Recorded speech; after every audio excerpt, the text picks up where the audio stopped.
Hey everybody, how are you doing? Welcome to the Girl Scouts of Central Maryland's Caitlin Dunbar Nature Center. My name is Boxturtle, and because of current events, I couldn't invite you all to come visit me at the Nature Center. So we decided to come up with a way to maybe bring a little bit of our Nature Center to you. Today we're going to learn about everybody's favorite bird, owls. Yeah, I know what you're thinking. Oh, owls are awesome, right? Of course they are. And we're going to find out a lot about them today. That some of it you may know, and some of it you may not. First of all, owls are birds that belong to a group of birds that we refer to as raptors, or birds of prey. Birds of prey aren't religious and go to church every day. They are animals, birds that actually hunt, catch, and kill other animals for food. They have many adaptations to be able to do this. And one of the most amazing that they all have in common are talons. This is the talon of a red-tailed hawk. Okay? And as you can see, there are 3 toes in the front and this one called the helix talon in the back. All raptors have a set of these, and they are its weapons of choice. A lot of people ask about the beak, and worry about biting when I'm holding a bird or something. I'm not really worried about that. This is the dangerous point of a raptor. By the way, the word raptor means to grab or to take, and it's a Latin word, and that's exactly what these birds do with these talons, is grab and take. The way this works is, being birds, raptors tend to be up high. They're going to be up on a light pole along the highway, in a tree, maybe even flying. And they're always looking around for something to eat, because in nature that's what you do. So they're up high, they finally see something. Now this is the first something. We'll use a mouse. This is the first mouse that this raptor has seen all day. And he may not see another one. He's got to catch this one. So he takes off, flies down as fast as he can, straight towards it. At the very last second, pulls his wings back, thrusts his feet out like this. The front 3 toes grab the animal, and this back one, the helix. Game over. That is how it's done. Now there's a lot more to it than just the squeeze. It actually has to do with all the tendons and things in their entire leg, all the way up to their body. But that is how raptors kill their prey.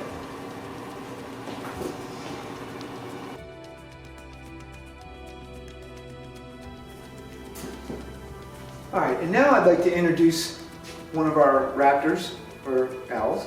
This is Loki. Loki is a Eurasian Eagle Owl. Loki was bred in captivity. He's a captive-bred Eurasian Eagle Owl, so he's never been wild. Eurasian Eagle Owls are not native to Maryland or even the United States, but they are native to Europe and Asia, thus Eurasian. They live, anywhere in at least Western Europe. They actually have populations in Great Britain, all the way in through Russia, down through China, into Burma, a lot of area. And this is actually considered the largest owl species in the world. The closest thing that we have here in the United States and in Maryland to Loki is a great horned owl, which many people mistake him for. Great horned owls, I assure you, are not this big, although if you've seen them in your yard, you can probably imagine them this size. He weighs about 5 pounds, and he's a male. Female could weigh anywhere from 7 to 11 pounds. He is at the bottom end of the male, which is usually about 5 to 8. And that is twice the size of the biggest, or it's about the size of the biggest female great horned owl, maybe. So anyway, Loki is one of the birds that we use here for for education. And you see he's showing off for the camera. Okay, and as you can see, we were talking about talons. Check out these.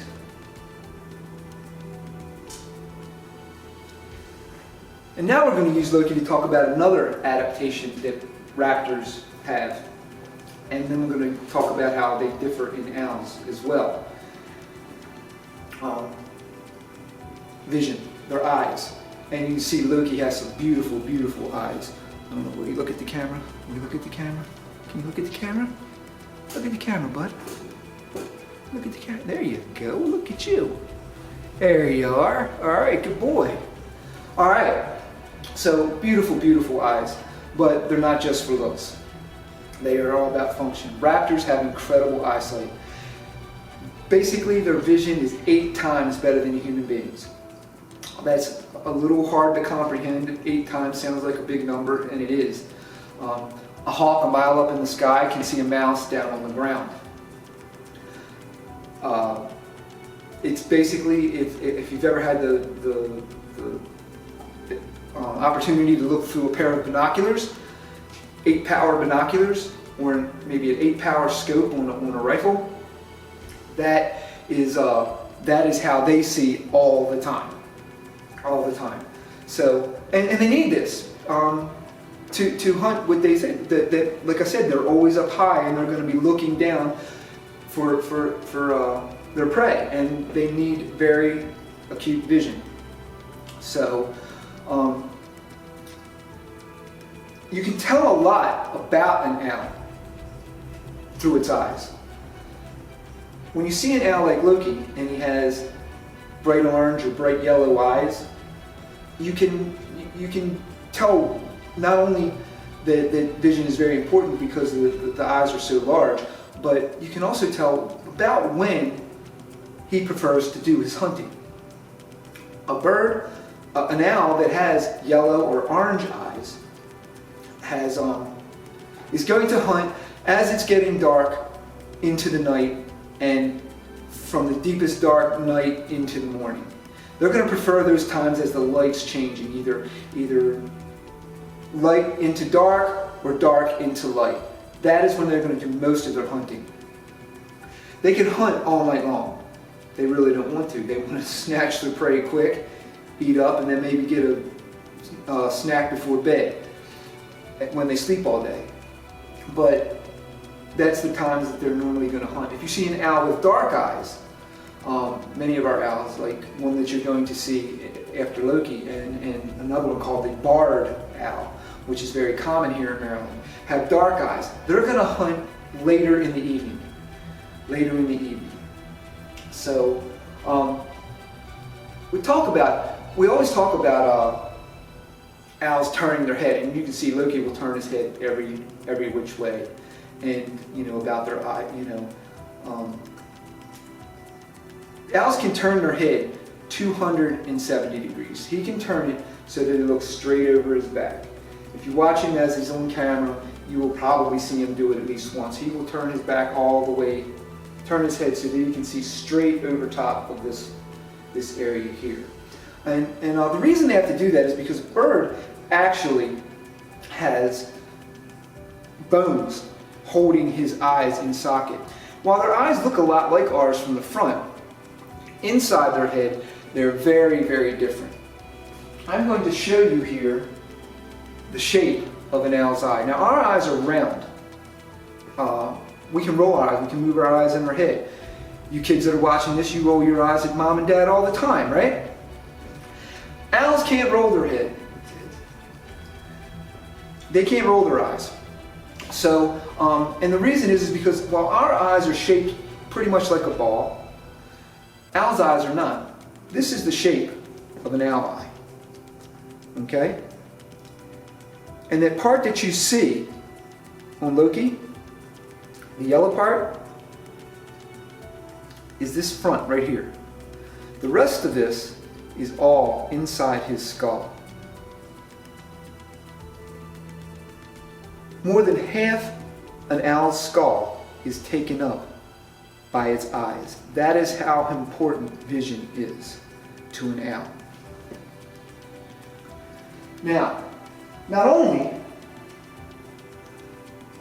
are raptors able to see 8 times better than we do, owls can see 500 times better than we can at night. That's when they're most active, and that's when they need to see. 500 times. Now, how is that possible? Well, you saw that big back end that fits into their skull? That is full of something in their eyes called rods. Rods are the light gatherers in our eyes, and they have 500 times the amount of light gatherers in their eyes that we do. And they are all packed into the back of the head. Night vision isn't just important for an owl so that he can hunt and see his prey in the dark. You know, those animals can see in the dark too. But he also, not only does he have to see his prey and be able to hunt it, he has to navigate flight while he's hunting in the dark.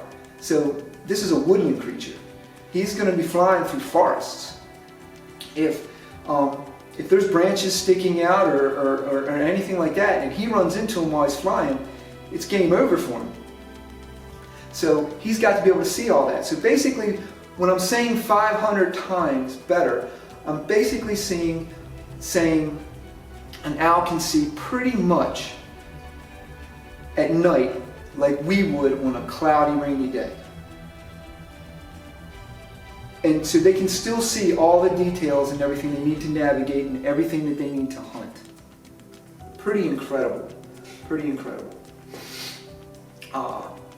What else can I say about Loki's eyes besides they're beautiful? I think that's it. So we're going to pause here, and I'm going to get my next guest and talk about some more adaptations.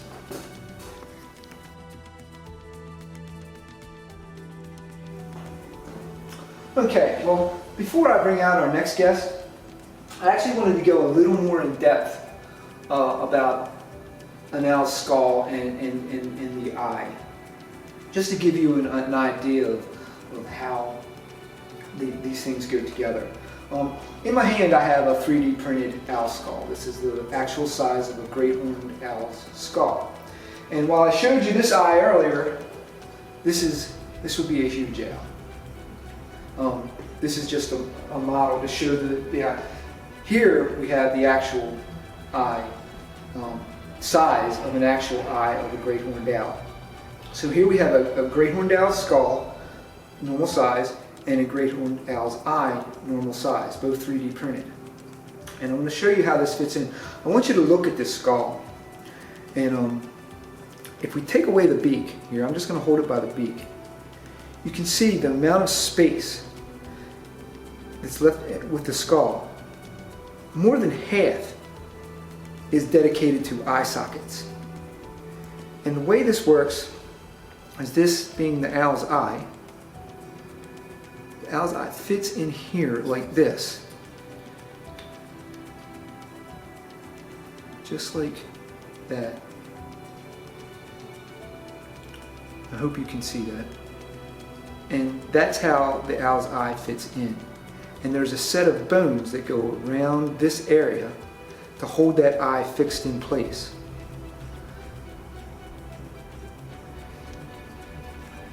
I'll just show you now that if we look at the top from the top, you can see how the eyes, the big eye sockets. Here in these sections, you would have ears. Hearing is also very important to owls, as we're going to talk about. That little tiny center space, that's what's left for the brain. So, wise old owl? Probably not. So I'm going to bring out our next guest.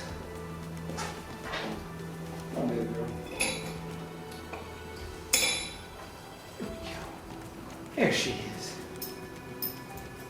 This is Storm. Storm is an American barn owl. Storm is a captive bred American barn owl. She was never a wild owl. She's not injured in any way. She was born in captivity and raised just to do educational programs.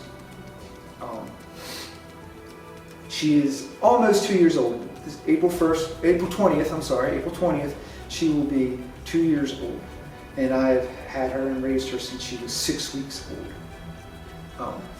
She's going to do a lot of head movements and stuff, which is normal stuff that an owl would do, which is basically what she's doing when she moves her head around like that, just so you know, as I can hear you all laughing already. She's trying to figure everything out. She's taking audio and visual cues, and she's processing them from as many different angles as she possibly can, and that's why she keeps her head constantly moving.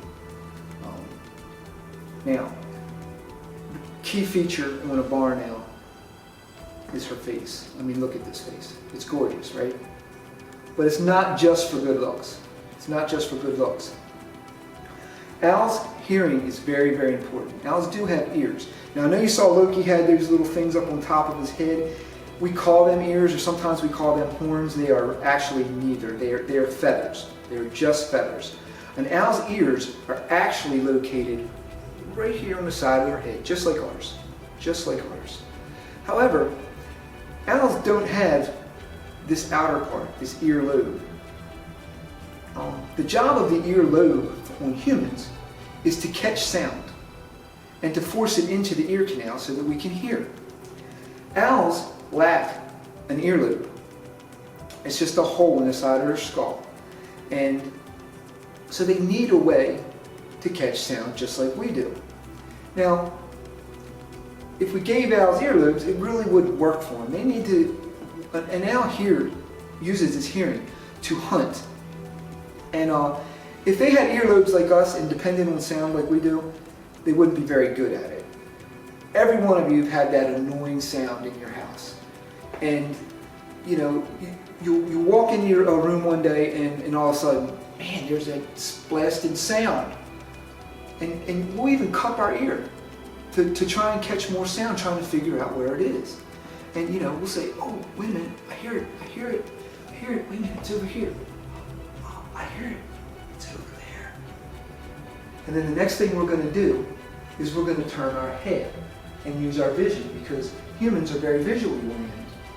And now we're looking for the sound, but our hearing's over here, and we're looking that way, and the sounds, and we never find the sound because of this. Owls don't have that problem. This beautiful face acts just like an earlobe. Sound waves travel through the air, and anywhere they come, they hit in these feathers. These feathers are very, very stiff on her facial disc. Here, they're very, very soft. Okay? Here, they're much stiffer. Sound hits her in the face, and no matter where it hits, it deflects up into her ear, where her ear canal is. It's kind of like having a satellite dish for sound. Wherever sound hits in the satellite dish, it goes to the transceiver in the front. This is the same thing, only it sends it up to her ear canal, up here, the ear hole. But because she's doing it with her face, she's always looking where the sound comes from. So she gets the visual cues, and she can actually pinpoint where sound comes from.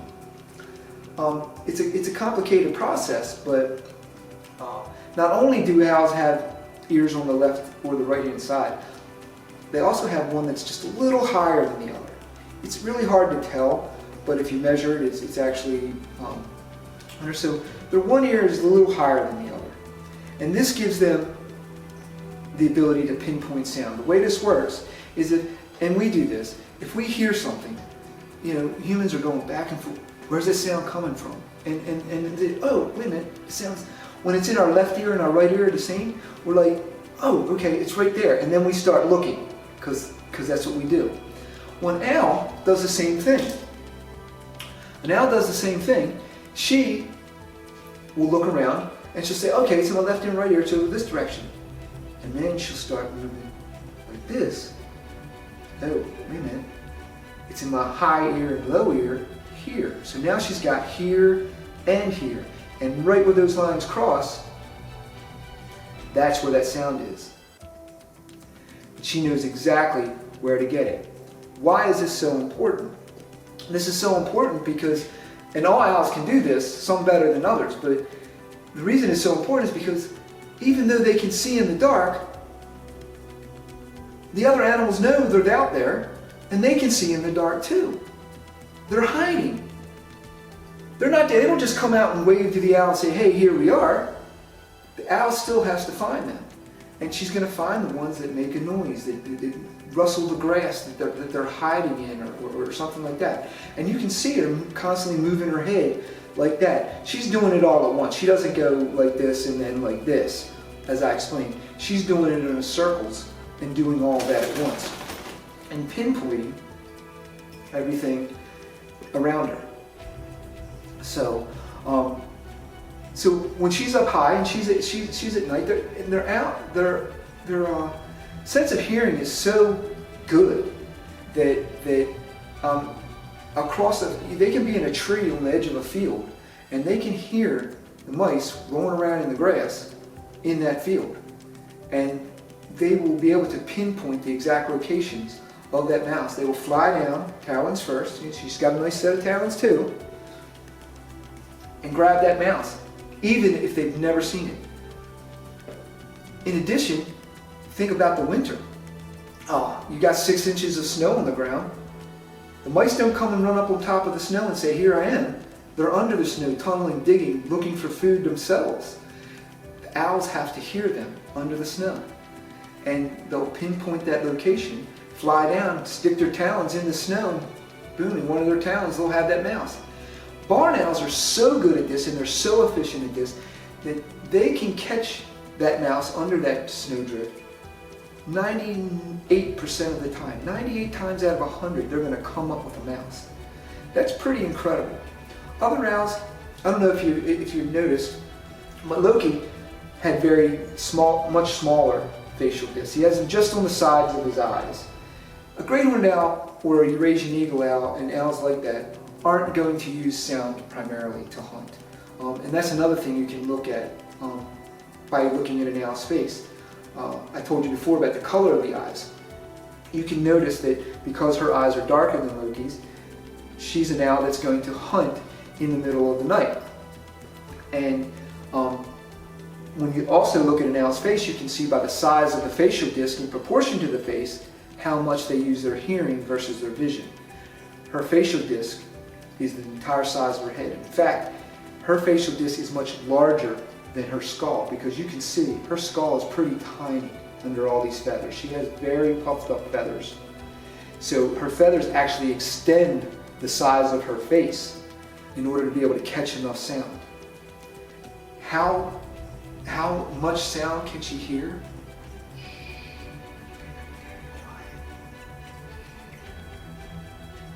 Right now, she can hear your heart's beating. Well, not really, because we're on video, but you guys get the idea. She doesn't need a stethoscope to hear the human heartbeat in a quiet room. So that is an incredible, incredible adaptation. All right, so now I'm gonna put her to the side, just for a bit, and I'm gonna attempt to show you guys a little bit about another adaptation that they have. The ability to fly silently. These birds are doing all this hunting, and you know, the animals that they're hunting have their own defenses and adaptations as well to not end up as on a dinner plate. So we're going to take Loki and a rabbit. Think about Loki and a rabbit. He's flying down. Rabbits, they have some huge ears, very good at hearing. If they hear him coming as he's flapping his wings, if they hear that wing flap, rabbit's gone, and Loki's not going to catch him. So, how is this accomplished? Well, it's accomplished in a couple of ways. The individual feathers on an owl, the individual feathers themselves have jagged edges as opposed to other birds. And I'm going to attempt to show you this. and see if this works. This feather here, this first feather that I'm going to attempt to show you, is the feather of a falcon, a saker falcon. And I want to show you the back edge. This is the front edge of the wing, and this is the back edge of the wing and of the feather. And I want to show you what that looks like. Hopefully that's showing you. What I want you to notice is how hard and straight the edge is. Okay? And now I'm going to show you the feather of a great horned owl. This is a feather of a great horned owl. This came from the other wing. This is the leading edge, and this is the back edge. And I want to show you the back edge of this wing, this feather.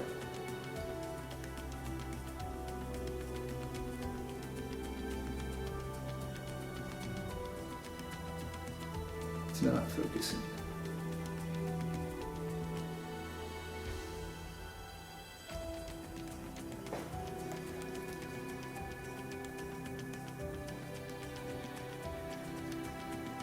Oh well, sorry. If you can kind of make it out, that the edge is very frayed, very tattered at the edge. And what that does is that breaks up the wing current as the wings are going down and flying. That breaks up this air that's trailing by and spins it. That way, the sound doesn't travel, and so they fly silently. I'm gonna get Storm out here again and show you other adaptations that they have as well. Very, very soft, downy feathers. All this softness also cushions them moving through the air. They have a lot of down, very soft down. These feathers are very, very soft. Underneath their bellies, they have all this. This all acts as a muffler, as a cushion, to allow them to fly silently.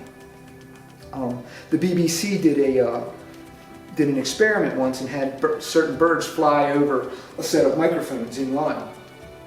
And they sent a pigeon first, and you saw the sound recorded on an instrument go like this. And then they had a falcon fly across those same set of microphones, and it was a lot more sound. Falcon's a very fast bird. No need for silence because it's so fast. Then they sent the barn owl after the falcon, and the line was flat. They went and checked their equipment to make sure it wasn't broken. They did it again, and it was flatlined. So barn owls fly almost completely silently. They are a very soft flyer. But silent flight is very, very important because these animals, like I said, these animals have very good hearing. And if they hear the bird coming, if they hear the owl coming, it's all over. So I'm going to put her down again. There you go, good girl.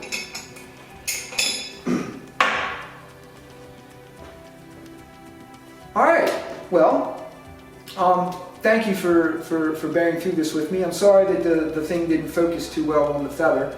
But if you have questions, or maybe you can always address them to me. I'm Boxturtle. My email address is boxturtle@gscm.org. If you have some questions about owls or anything, if you're a troop leader and all this passes, all this current condition passes through us, and we will all get through this. Feel free to contact me at the same email address. And hopefully we can get together with your troop or group and we'll have a great time, and you can see these things in person and live because it's amazing. Thanks a lot.